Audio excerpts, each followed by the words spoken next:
over the weekend, I was served a very stark, important reminder of basically the issues with YouTube.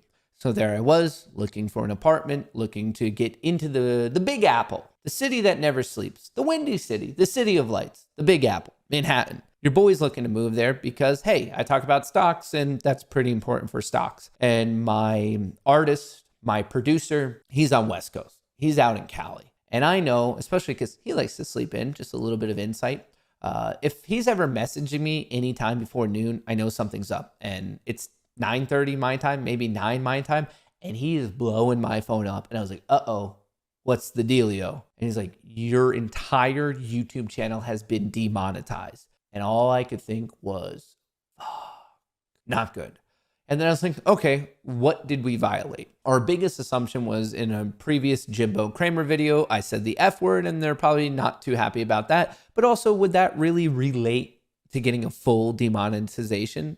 So I was like, they have to email me. And I had no email. And then we're like, wow, like that, like my mind's already running. I'm thinking about how I'm going to go scorched earth on the entire operation.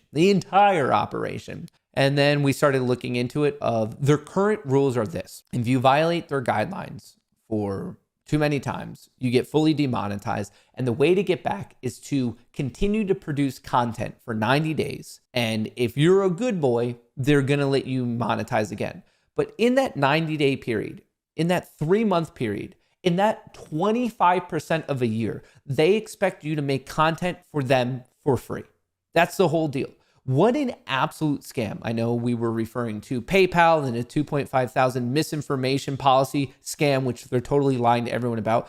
But this is that at another level, just a little bit of a different twist on it. They want you to make content for them for 90 days for free. And if you're good, they'll give you your ads back. But in the meantime, they're going to put ads on all of it and take 100%. For those of you who don't know about the current breakdown, it's roughly 70-30. So they're still already taking a large percentage from all creators. And in this scenario, they've created a system where they're going to take 100%.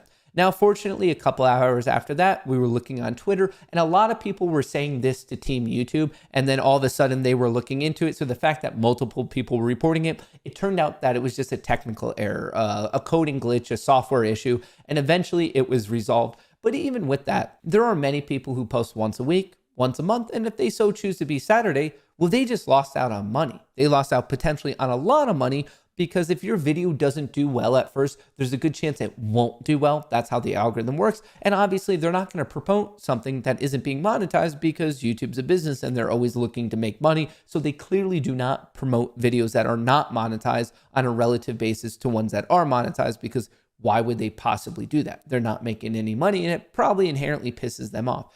But even with that mindset, there was no official statement or apology from YouTube whatsoever. And in this scenario, I mean, I was through the roof with anger, but it would have been worse if I wasn't already set up to be on a platform such as Rumble. I've already been terminated 3 times from YouTube for being harmful and dangerous, which is the exact same category that they put videos related to, like terroristic threats. Me, a guy who talks about stocks and is lucky to bench 100 pounds if I've been like on a heavy steroid cycle.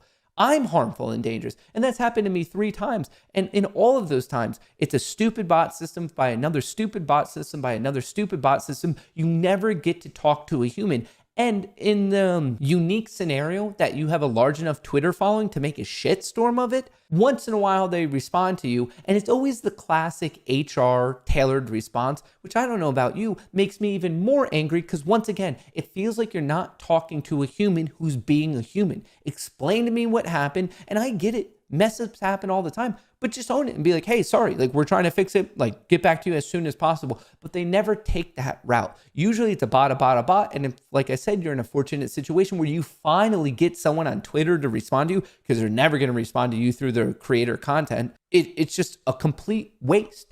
And this example, especially through the lens of what's been going on with YouTube, social media creation in general, and really now PayPal, it shows us that so many companies are on the wrong trajectory and they don't get it at all. Right now, they have the advantage of maybe being a first mover or having a certain size of critical mass. But if they keep treating their creators or just clients in general, I'm referring to all these companies, they will eventually die. There's no way you could be sustained as a business if you treat the people who are making your business a successful one like shit. It is literally just a losing formula. It's not going to happen overnight, but mark my words, feel free to come back to this exact video.